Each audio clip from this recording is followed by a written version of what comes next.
دعوت دینے والے انسان نے اگر آپ کو دعوت دی ہے تو اس کا مقصد کیا ہے؟ مقصد یہی ہے کہ لوگ ہمارے دروازے پہ آئیں گے، محفل میلاد کی محفل عبادت کی محفلیں ہوا کرتی ہیں، عبادت میں بیٹھیں گے، فیضیاب ہوں گے، ایصال ثواب کے غرض سے بیٹھے ہیں، ایصال ثواب ہوگا، لوگ آئیں گے، کھائیں گے، پیئیں گے، دعا خوانی ہوگی، قرآن کی تلاوتیں ہوگی، اچھی باتیں ہوں گی، یہ مقصد ہوتا ہے۔ دعوت دینے کا مقصد کیا ہے کہ لوگ ہمارے دروازے پہ آئیں اور یہ عبادت کی محفل میں بیٹھیں تاکہ ہمارے گاؤں والے بھی فیضیاب ہو جائیں، اور جس کے نام سے ایصال ثواب کیا جا رہا ہے اس مرحوم کا بھی بیڑا پار ہو جائے، صدقہ یہ کیا ہو جائے، نجات کی صورت۔ لیکن بڑی افسوس کی بات ہے آج مسلمانوں کا ضمیر کتنا مردہ ہو چکا ہے، بتانے کی ضرورت نہیں ہے۔ اگر کوئی شخص صرف کھانے کے نیت سے آتا ہے تو بلا شبہ مشکات کی پہلی حدیث ہے انما الاعمال بالنیات، عمل کا دار و مدار نیت پہ، جیسی نیت ویسی برکت۔ لہٰذا آج 1 سال نہیں 2 سال سے میرا اپنا طریقہ یہ رہا ہے کہ بڑے کانفرنس میں رہوں چاہے کسی میلاد میں رہوں، میں ٹائم فکس کر ہی تقریر کرتا ہوں، چونکہ میں آپ کو ٹائم ٹیبل بتا دیتا ہوں 8:15 میں میری خطابت ختم ہو جائے گی۔ اب آپ پوچھئے گا کہ ٹائم ٹیبل میں نے کیوں بتایا؟ اس لیے بتایا کہ محفل میلاد کی محفل 5 منٹ کی ہو یا 5 گھنٹے کی ہو، محفل میلاد کی محفل بہت ہی بابرکت محفل ہوا کرتی ہے، لیکن اسی محفل میں بیٹھنے والا انسان اگر یا یہ سوچ کر بیٹھا ہے کب یہ ملا میک چھوڑے گا، کب ہم کھائیں گے چلے جائیں گے، یعنی اس محفل میلاد میں بیٹھ کر اس کے اندر خلوص نہیں ہے، کھانے کے نیت سے بیٹھا ہے، جس محفل میں بیٹھ کر بھی مردود ہوتا ہے۔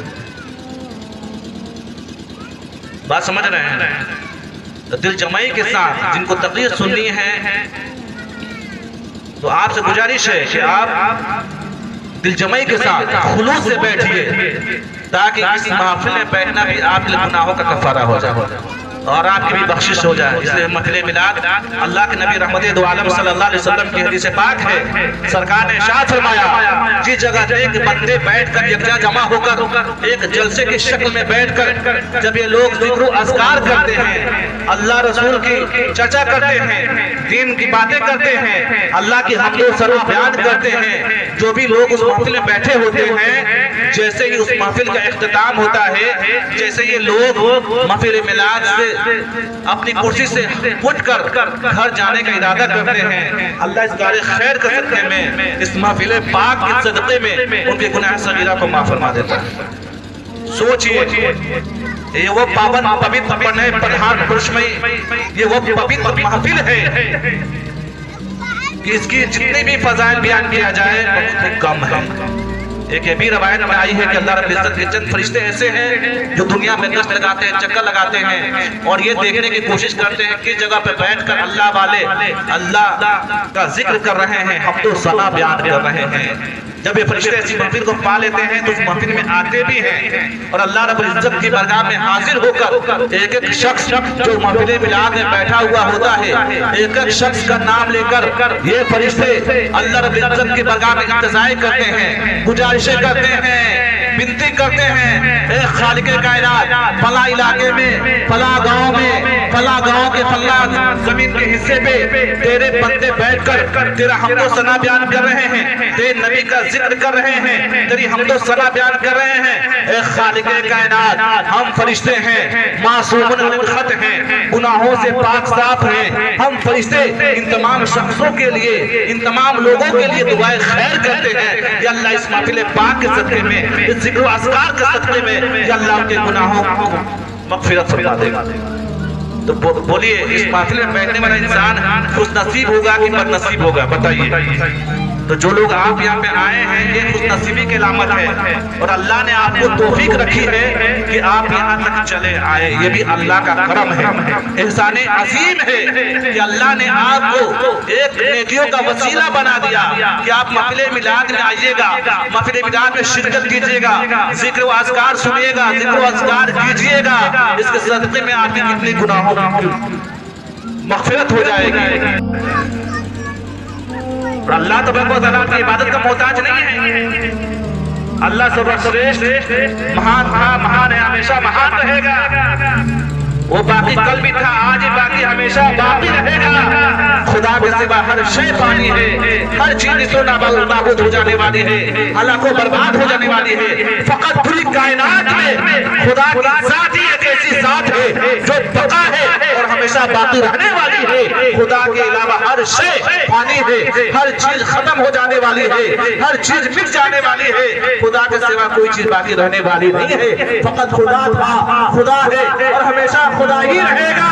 خدا کے علاوہ ہر شے فانی ہے، ایک نہ ایک دن اپنے وقت کے ماتحت جب اس کا وقت پورا ہو جائے گا تو کیا ہو جائے گا؟ دنیا کو چھوڑ کر چلا جائے گا۔ جیسے کہ ہم سبھی جانتے ہیں کہ اللہ رب العزت نے انسان اور جناتوں کی عمر کو فکس کر دیا ہے۔ جب ان کا موت کا وقت قریب آتا ہے تو یاد رکھیے گا ان کے شریر سے پران کو نکال دیا جاتا ہے۔ تو کسی ایک فرد کے چلے جانے کو، کسی ایک انسان کے انتقال کرنے کو ہم کیا کہتے ہیں کہ فلاں انسان کو موت آ گئی۔ تو ٹھیک اسی طرح جس طرح خالق کائنات نے انسان اور جناتوں کی عمر کو فکس کر دی ہے ایک مقررہ وقت کے لیے، جب ان کا وقت آ جائے گا کوئی روک نہیں سکتا ہے، کوئی ٹال نہیں سکتا ہے۔ تو ٹھیک اسی طرح خالق کائنات نے سمپورن برہمانڈ اور پورے چیزوں اور کائنات کے ہر شے کی عمر کو فکس کر دیا ہے۔ کسی ایک انسان کے مر جانے کو ہم انتقال کہتے ہیں، اور جس دن پوری دنیا فنا ہو جائے گی، نیست و نابود ہو جائے گی، ہلاک و برباد کر دیا جائے گا، اس روز کو ہم قیامت کا دن کہتے ہیں۔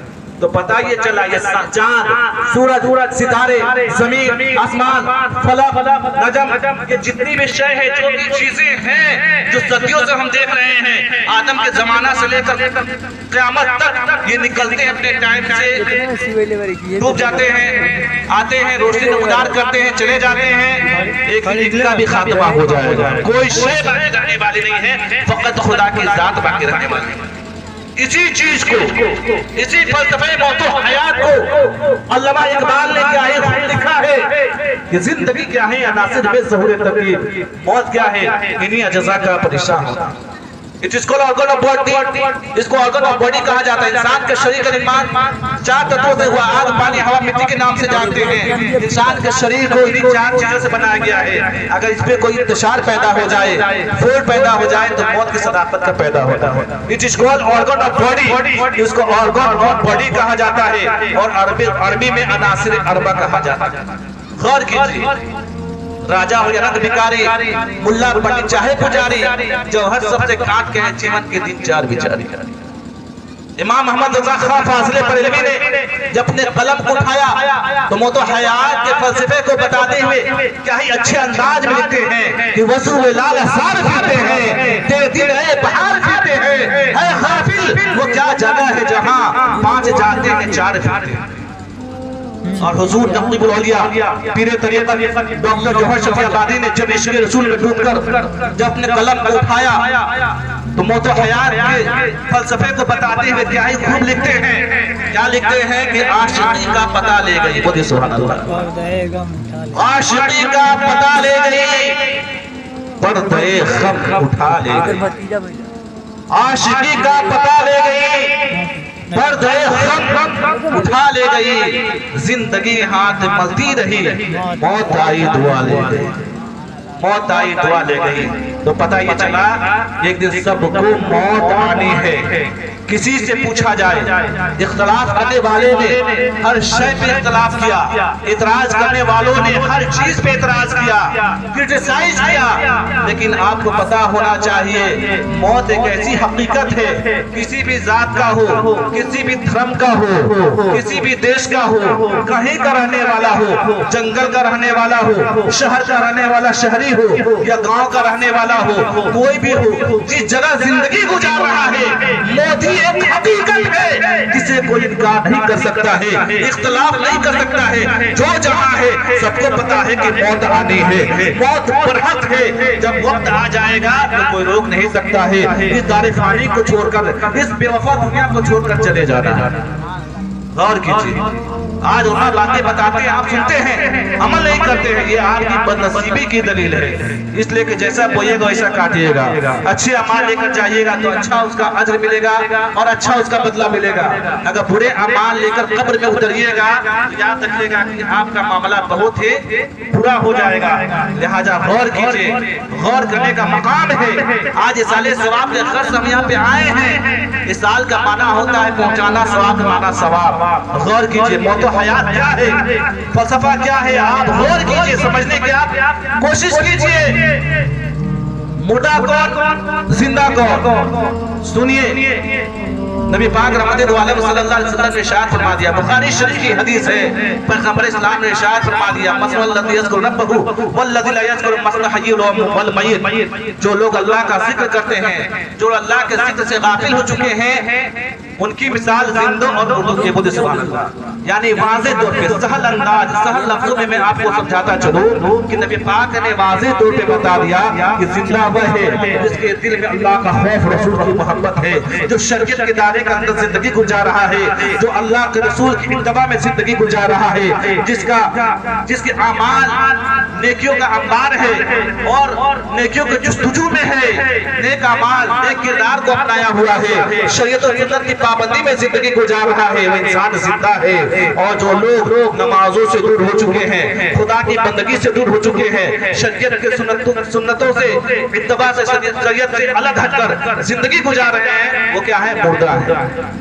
زندگی زندہ دلی کا نام ہے، مردہ دل کیا خاک جیا کرتے ہیں۔ واضح طور پہ پیغمبر اسلام نے بتا دیا کہ مردہ صرف وہی انسان نہیں ہے جس کے شریر سے پران نکل جائے، بلکہ ہر وہ انسان مردہ ہے جس کا ضمیر مردہ ہو چکا ہے، جو اللہ کی یاد سے غافل ہو چکا ہے، نمازوں سے دور ہو چکا ہے، نیک اعمال سے دور ہو چکا ہے، شریعت کے مطابق زندگی نہیں گزارتا ہے اور اسلامک سویلائزیشن، اسلامک سبھیتا سے ہٹ کر زندگی گزار رہا ہے، وہ انسان مردہ ہے۔